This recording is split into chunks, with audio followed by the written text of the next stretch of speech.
All right, Deep Divers, welcome back.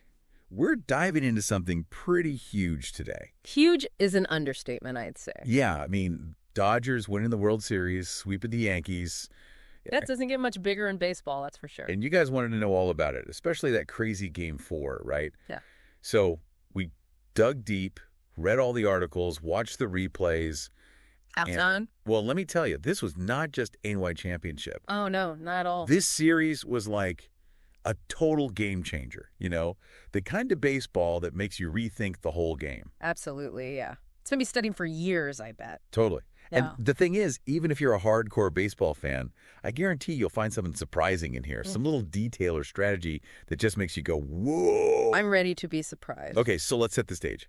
It's Game 4. Dodgers are up 3-0. The Yankees are, well, let's just say their backs are against the wall. To put it mildly, yeah. And then the Dodgers pull out this move. They decide to go with a bullpen game. Now, a lot of casual fans might not even know what that is. Right, it's not your typical strategy. It's risky, you know? Like, instead of your star pitcher starting, you're basically saying, hey, we trust our whole bullpen enough to win this thing.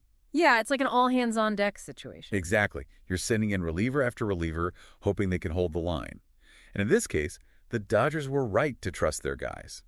Ryan Brazier, Brewster Gratterall, Evan Phillips. Those guys were incredible. They shut down the Yankees hitters like it was nothing. Like they were playing a different sport, almost. Right.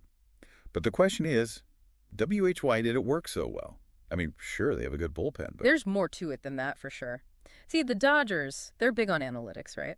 They probably had a whole team crunching numbers, figuring out the Yankees' weaknesses, like down to the tiniest detail. oh, for sure. So they weren't just sending out ANY relievers. They were picking the guys who specifically matched up well against each Yankee hitter. Like, if they knew a guy couldn't hit a slider to save his life, boom, send in a slider specialist, you know? It's almost like chess, isn't it? Exactly. It's strategic pitching at its finest. Okay, now let's talk about the Dodgers offense. We got to talk about Freddie Freeman, right? The man was unstoppable. Seriously, he was on fire this whole postseason, hitting home runs, getting on base.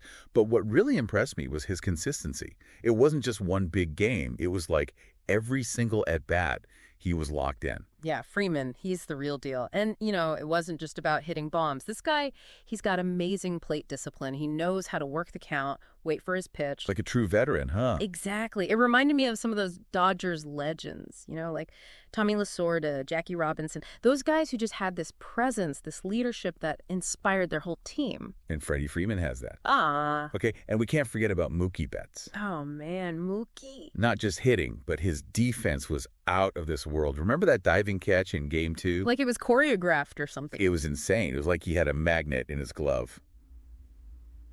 Okay, so we talked about the Dodgers' strengths, but we can't ignore the other side of the coin, the Yankees. Yeah, They didn't have their best series, to put it mildly. to put it very mildly. Even their big stars, like Yeah. Aaron Judge, Giancarlo Stanton, they just couldn't get it going. They really struggled, yeah.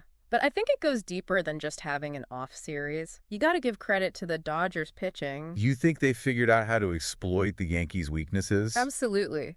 The Yankees, they love to swing for the fences, right? Home runs, home runs, home runs. But the Dodgers pitchers, they were so smart about it, keeping the ball low, forcing weak contact, you know. And that really frustrated the Yankees, huh? Oh, yeah, you could see it on their faces, like they were trying to figure out a puzzle they couldn't solve. It's like the Dodgers had their number.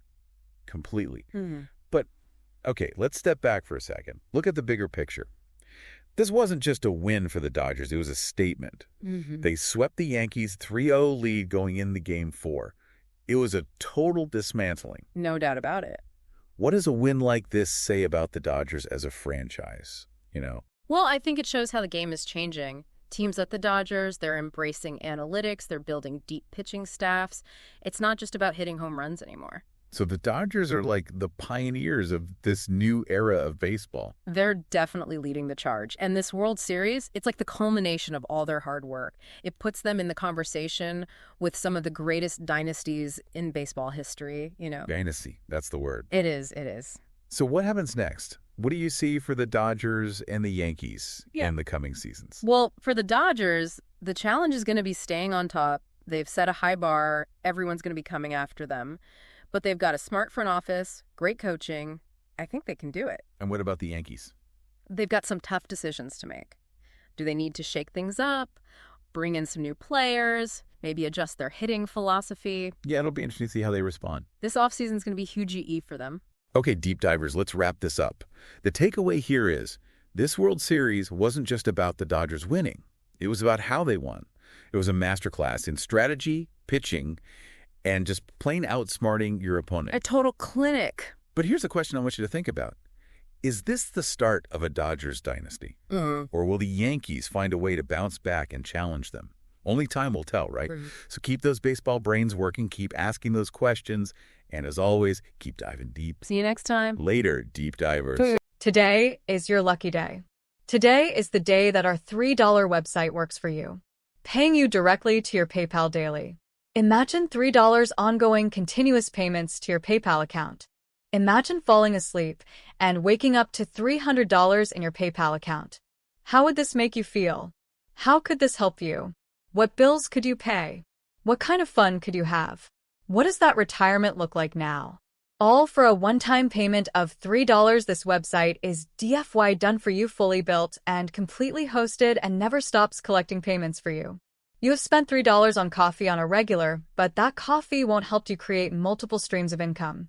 Click the link below.